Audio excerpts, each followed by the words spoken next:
Hora, Salam, selamat pagi Bapak dan Ibu, jemaat yang terkasih dalam Kristus Yesus. Kita akan mendengarkan firman Tuhan pada pagi hari ini, hari Kamis tanggal 31 Juli tahun 2025.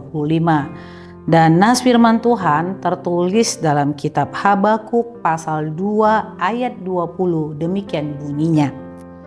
Tetapi Tuhan ada di dalam bait-Nya yang kudus. Berdiam dirilah di hadapannya, hai segenap bumi. Demikian firman Tuhan. Saudara-saudara yang terkasih dalam Kristus Yesus, keagungan Tuhan tidak dapat dibandingkan dengan berhala-berhala ataupun pahatan-pahatan buatan manusia.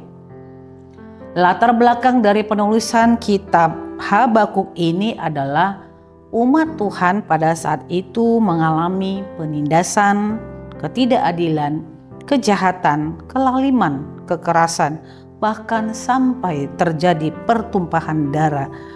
Dari semua penderitaan, ketidakadilan, penindasan yang mereka alami, mereka merasakan bahwa seolah-olah Tuhan itu diam dan tidak melihat, tidak tanggap dengan semua yang terjadi terhadap kehidupan umat manusia ataupun umat Tuhan pada saat itu.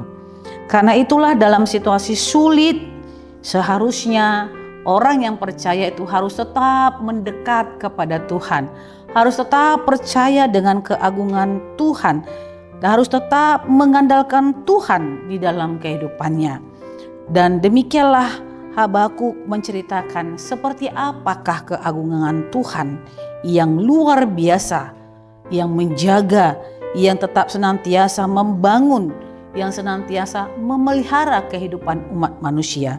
Dalam nas ini dikatakan Tuhan ada di dalam bait-Nya yang kudus. Artinya Tuhan itu sangat dekat dengan umat manusia dan sangat dekat juga dengan kita. Allah itu selalu hadir dalam situasi apapun, dimanapun, kondisi seperti apapun yang kita alami, dan Dia tidak pernah tidak tanggap, bahkan tidak pernah tidak melihat.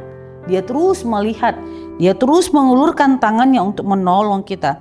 Pertanyaannya, maukah kita berdiam diri di hadapannya supaya kita bisa merasakan bahwa Allah turut bekerja dalam situasi yang kita alami, supaya kita boleh melihat keagungan Tuhan itu luar biasa dan tidak dapat dibandingkan dengan patung pahatan yang dipahat oleh tangan manusia, seperti yang dikatakan di ayat 18 dan 19.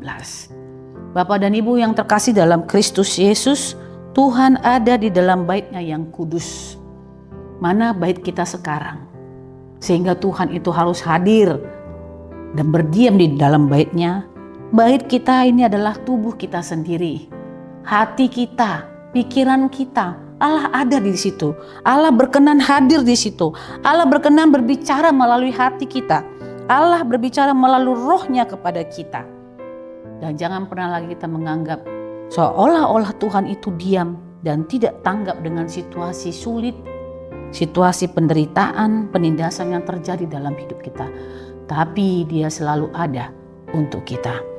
Karena itu, berdiam dirilah di hadapan Tuhan, supaya kita tahu Allah adalah Allah yang Maha Agung dan turut bekerja di tengah-tengah kehidupan kita. Amin, kita berdoa. Bapa yang terkasih, terima kasih untuk sabda kebenaran firman Tuhan.